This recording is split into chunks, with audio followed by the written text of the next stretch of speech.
Jacques Rousselot, bonjour. Bonjour. Vous avez souhaité nous rencontrer, pour quel motif?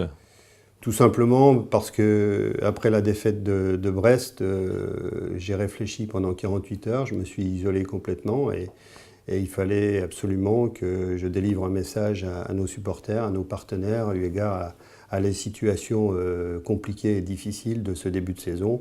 C'est la raison pour laquelle aujourd'hui je voulais réagir sur notre site. Il n'y a pas de décision, c'est simplement rassurer nos supporters, rassurer nos partenaires que la SNL est conduite de belle façon avec des dirigeants autour de moi, une direction générale qui fonctionne bien et qui aujourd'hui met tout en œuvre pour assurer les emplois, les 150 salariés. Et je crois qu'il n'est pas utile d'en rajouter. Je comprends le désarroi, les questions que peuvent se poser les supporters eu égard à notre situation un petit peu compliquée. Mais je voudrais surtout les rassurer pour leur dire que, fort de mon expérience, fort de ce que j'ai vécu pendant ces 24 ans de présidence, il n'y a pas lieu d'avoir des craintes ni d'avoir des soucis pour l'avenir. Ils sachent surtout que je suis là et qu'il n'y aura aucun... S'il y a des décisions à prendre dans le futur pour assurer la pérennité du club et surtout avoir la possibilité parce qu'aujourd'hui on est plutôt mal embarqué, mais surtout avoir la possibilité de revenir dans le haut du championnat, on fera tout ce qu'il faut pour assurer en tout cas cette vision. Clairement, pas de changement pour le staff et notamment pour Pablo Correa. Il est toujours l'entraîneur de l'AS Nancy-Lorraine à l'heure où on se parle. Il y a eu beaucoup de commentaires là, pendant 48 heures. Je ne veux pas commenter les commentateurs, ni les commentaires, mais aujourd'hui, Pablo Correa est un homme qui a œuvré pour la SNL depuis maintenant, je ne sais plus, 15-18 ans. Je crois qu'il a toujours fait son boulot de la plus belle des façons. Je me souviens en 2002-2003, quand on était au fond du trou, je suis allé le chercher et il a su redresser la barre comme il fallait. En 2013-2014 également. Je crois que Pablo Correa a prouvé qu'il était l'homme de la situation, dans des situations difficiles. Donc aujourd'hui, certains veulent lui jeter la pierre.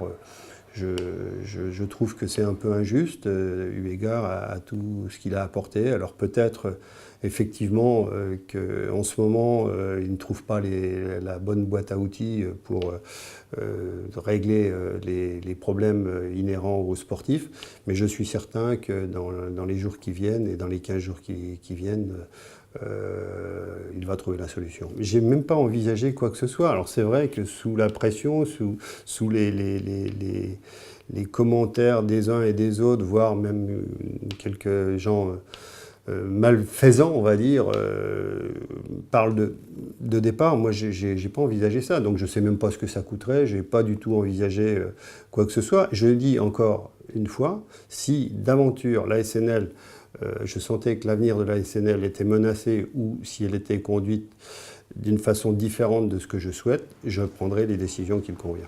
Parce que les gens qui sont autour du club, notamment les supporters, voient les statistiques aussi depuis le mois de janvier, depuis cette demi-finale de Coupe de la Ligue face à Monaco, perdue dans les conditions qu'on connaît. Les statistiques ne sont pas très bonnes en termes de résultats sportifs. 3 victoires.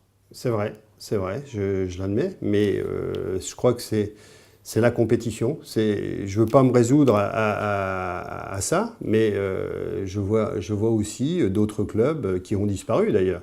Je voudrais surtout dire, avant de répondre à votre question, que la SNL aujourd'hui est saine, qu'elle a 150 salariés, qu'elle fonctionne bien, que l'institution est là depuis 50 ans, ça on l'a fêté l'année dernière, la saison passée, et qu'elle a toujours été conduite avec une gestion tout à fait honorable, et que la SNL, par rapport à d'autres clubs qui ont disparu, comme Le Mans, Sedan et bien d'autres encore, Grenoble. Et Bastia aussi. Bastia également récemment. Je crois que la SNL aujourd'hui peut se targuer d'avoir une histoire honorable et surtout une gestion des plus tenues. Aujourd'hui, on est dans une mauvaise passe, mais je suis certain, je dis bien certain qu'on va s'en sortir parce qu'on a un groupe de qualité. Le recrutement qui a été fait, même si certains peuvent penser qu'il n'est pas à la hauteur de... Je pense que le recrutement cette année a coûté beaucoup plus cher et les joueurs coûtent beaucoup plus cher qu'il y a 2 ou 3 saisons quand nous étions en Ligue 2. Il est 50% plus élevé que... Alors c'est vrai que l'argent ne fait pas tout, mais je pense que ces joueurs-là, les joueurs qui ont été peut-être tardivement recrutés parce que le marché est très compliqué, on le voit bien. Aujourd'hui, il y a des sommes phénoménales qui circulent sur le marché. Pour avoir la possibilité de les acquérir, ça coûte très cher.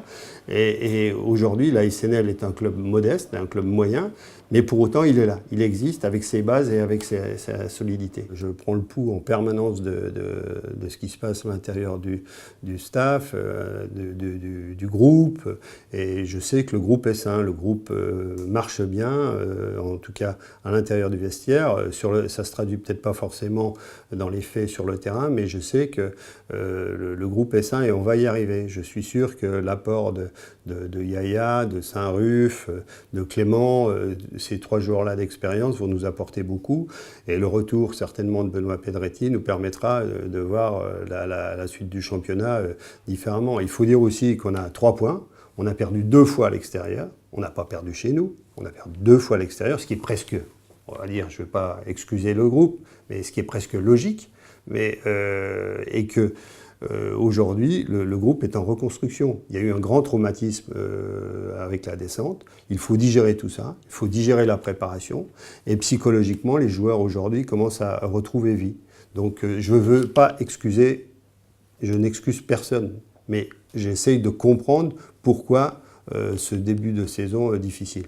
Voilà, c'est tout. Je veux pas, bien évidemment, mon souhait le plus cher, c'est qu'on prenne des points et si on avait 3-4 points de plus, ça serait bien.